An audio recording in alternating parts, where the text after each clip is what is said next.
नमस्कार আমি প্রবীর মণ্ডল আর আপনারা দেখছেন মানবাধিকার বার্তা। মানুষের সাথে মানুষের পাশে সব সময় সবখানে।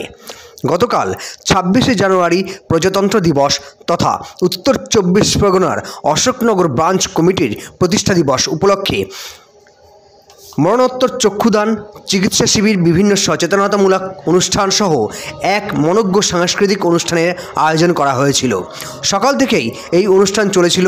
বিশেষভাবে সক্ষম ব্যক্তিদের শীত বস্ত্র প্রদান, এছাড়া আতত অঞ্চলে পূজা পরিক্রমার মাধ্যমে শ্রেষ্ঠ পূজা কমিটির হাতে শারদ সম্মান প্রদান। এই অনুষ্ঠানে উপস্থিত ছিলেন অশোকনগর পৌরসভার চেয়ারম্যান, কাউন্সিলর, গাইঘাটা থানার ভারপ্রাপ্ত আধিকারিক সহ বিভিন্ন মানবাধিকার সংগঠনের ও আইন বিশেষজ্ঞ সংগঠনের একাধিক কর্মীবৃন্দ। এখানে উপস্থিত বিভিন্ন কর্ণধার এবং মানবাধিকার কর্মীরা মানুষের অধিকার সম্পর্কিত বিভিন্ন আলোচনা করেন এবং সেই ব্যাপারে মানুষকে সচেতন করেন। সেই সম্পর্কে আছে দেখলাম স্বাস্থ্য পরীক্ষা ছিল। আমি একটু বেরিয়ে এসেছিলাম, আমি প্রোগ্রাম পার করে কথাবার্তার মধ্য দিয়ে মানে আমাদের কী করা উচিত কী করা উচিত না সেই সময় দৃষ্টি আলোচনা করেছেন। তো আজকের দিনটি বেছে নেওয়ার জন্য আমি শ্রী অশোকনগর শাখাকে ধন্যবাদ জানাবো, কারণ আজকের দিনটি আমাদের অত্যন্ত গুরুত্বপূর্ণ দিন, পবিত্র দিন আমাদের কাছে। কারণ এই দিনটিতেই ভারতবর্ষ গণতন্ত্র চলবে তার ঠিক হয়েছিল এবং 1950 সালের 26শে জানুয়ারি সংবিধান আমাদের হাতে দেওয়া হয়েছিল। মুহূর্তটি আমি বলবো আমাদের যারা মিডিয়া সেলে আছেন ক্যামেরাবন্দি করবার জন্য, কারণ এই সমস্ত মুহূর্ত সবসময় আমরা পাবো না। আর্টিকেল অর্থাৎ অনুচ্ছেদ 14 থেকে 19, 21, 20 পর্যন্ত হচ্ছে আমাদের মানবাধিকারের কথা বলা আছে। মানুষের অধিকার, খাদ্য, বস্ত্র, বাসস্থান এবং আনুষঙ্গিক যা কিছু মানুষের দরকার হয়, মানুষের যে সুবিধা অসুবিধাগুলো মানুষ পায় না তাদের পাইয়ে দেওয়ার জন্য আমরা মানবাধিকার কর্মী যারা তারা সদা সচেষ্ট থাকি। সেই বাড়িতে গেলে পরে সূর্যাস্তের পরে কোনো মহিলাকে অ্যারেস্ট করা যায় না। সূর্যাস্তের পরে কোনো মহিলাকে অ্যারেস্ট করতে গেলে তাকে সেই বাড়িটাকে কোয়ার্টার গার্ড করে রাখতে হয়। তারপরের দিন যখন নতুন সূর্য উঠবে, তারপরে সেই সূর্য ওঠার পর লোকজন নিয়ে তাকে অ্যারেস্ট করা যায়। কিন্তু আমরা দেখি ভিন্ন রূপ, ভিন্ন চরিত্র। তার কারণ হচ্ছে থানা প্রশাসন যারা আছেন তারা আমাদেরই সমাজের অঙ্গ, তবুও তারা আইপিসি, বিএনএস নতুন হয়েছে, বিএনএসটাকে ভুলে যায়, আইপিসিটাকে ভুলে যায়। ভুলে গিয়ে তারা দরজা ভাঙে, তালা ভাঙে, ভেঙে তাকে অ্যারেস্ট করতে উদ্যত হয়। আমরা প্রতিহত করতে চাই এটা। আমরা বলতে চাই মানুষের মানবাধিকারকে রক্ষা করে আপনারা আপনাদের কাজ করুন। আপনাদের মানুষ স্যালুট করবে, আপনাদের মানুষ কুর্নিশ জানাবে, এটাই স্বাভাবিক। যখন 25 গ্রাম করে ওয়েট ব্যবসায়ীরা কম দেবেন, সাধারণ মানুষ ভুক্তভোগী হবে। এই কথাগুলো জানাবার জন্যই তো মানবাধিকার কর্মীদের প্রয়োজন হবে। আমরা বলতে চাই শুধু যেখানে শ্রমিক কর্মচারীরা কাজ করে, আমাদের এই অশোকনগরের বুকে বড় একটা শিল্প ছিল। সেই শিল্পে অনেকজন কর্মচারীরা কাজ করতেন।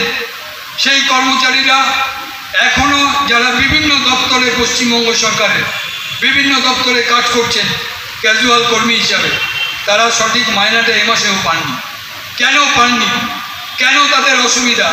তারা সারা মাস তাদের পরিশ্রম দিলেন তাদের সংসারকে প্রতিপালন করবার জন্য, তারা কেন পেলেন না সেটা আমাদের অনুধাবন করতে হবে। আজকের মঞ্চ থেকে আমরা প্রতিজ্ঞাবদ্ধ হতে চাই, সিপিডিআরকে সঙ্গে নিয়ে সমুদ্রে হিমাচল আমরা আমাদের আন্দোলনকে সংগঠিত করতে চাই। কোনো সংগঠন, কে কোন সংগঠনে আছেন, কে হিউম্যান রাইটস ইন্টারন্যাশনাল ফেডারেশনে আছেন, কে সিপিডিআরে আছেন, কে এপিডিআরে আছেন, কে হিউম্যান রাইটস ওয়াচে আছেন, কে অ্যামনেস্টি ইন্টারন্যাশনালে আছেন, জানার দরকার নেই। আমাদের প্রত্যেকের পরিচয় আমরা একজন মানবাধিকার কর্মী, তাই তো। ধারা সম্পর্কে আমাদের যদি সম্যক জ্ঞান না থাকে তাহলে কিন্তু আমাদের অধিকার নিয়ে আমরা প্রতিষ্ঠিত করতে পারবো না, অধিকার নিয়ে লড়াই করতে পারবো না। তাহলে এই নিশ্চুপে মার খেতে হবে, প্রতারিত হতে হবে, লাঞ্ছিত হতে হবে, বঞ্চিত হতে হবে। আমাদের প্রতিবাদ এই বঞ্চনার বিরুদ্ধে, আমাদের প্রতিবাদ এই লাঞ্ছনার বিরুদ্ধে। আমাদের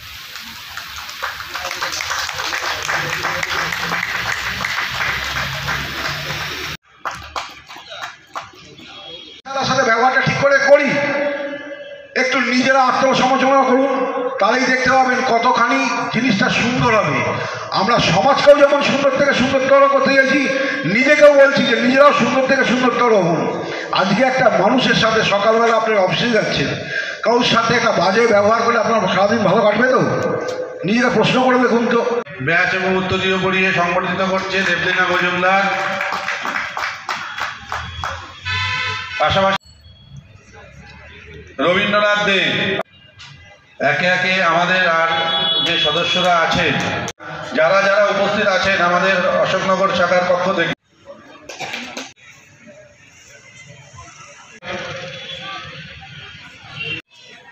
ব্যাচ এবং উত্তরীয় পড়িয়ে দিচ্ছে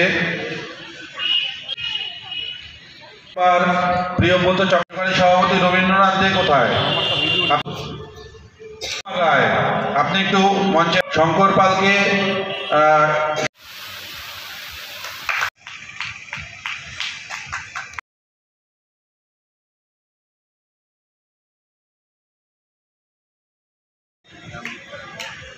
একটু দাঁড়ান।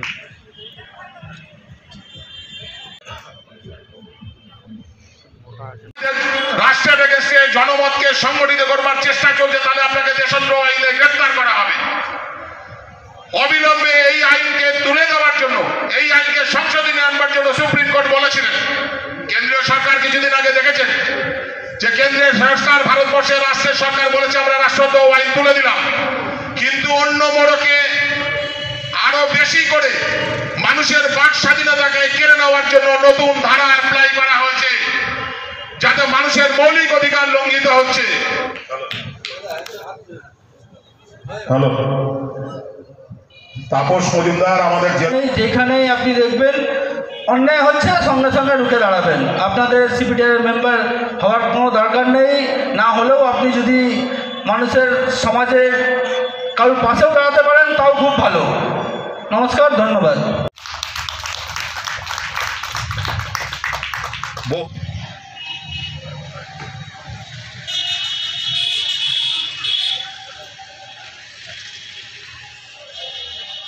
বিভিন্ন আপদে তাদের পাশে দাঁড়ায় এবং তাদের যোগ্য সাথী হয়ে ওঠে। আজকেও দেখছি তারা এই এলাকার মানুষদের জন্য বস্ত্রদানের ব্যবস্থা করেছে এবং এছাড়াও রক্তদান থেকে শুরু করে আরও বেশ কিছু সামাজিক প্রকল্প তারা সবসময় গ্রহণ করে এবং আমরা আমাদের যেটুকু সুবিধা হয় আমরা তাদের পাশে দাঁড়াই।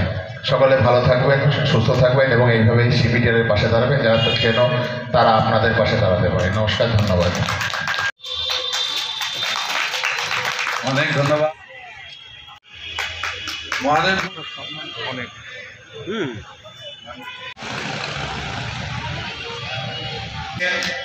ভারতীয় ন্যায় অধিকার রক্ষা সমিতি,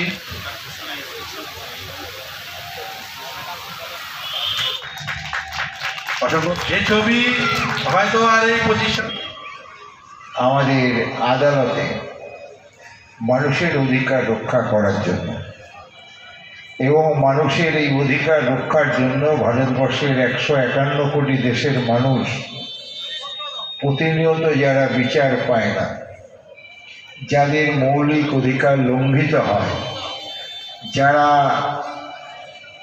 দরিদ্রতার বর্বরতায় শিকার হন, তাদের জন্য লড়াই করতে হয়। হাতে তো সবাই মিলে একটু হাততালি দিন। অনেক কষ্ট করে এবার আমরা মানুষকে দেখানোর জন্য চেষ্টা করেছিলাম। অসংখ্য ধন্যবাদ সবাইকে, আমাদের গুরুজন যারা আছে সবাইকে অসংখ্য ধন্যবাদ।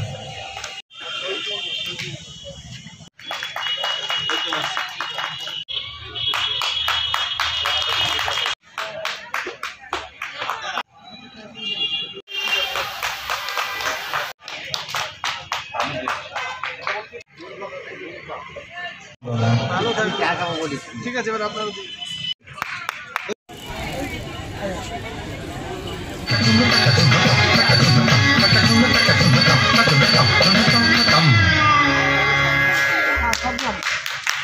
ধন্যবাদ সকলকে।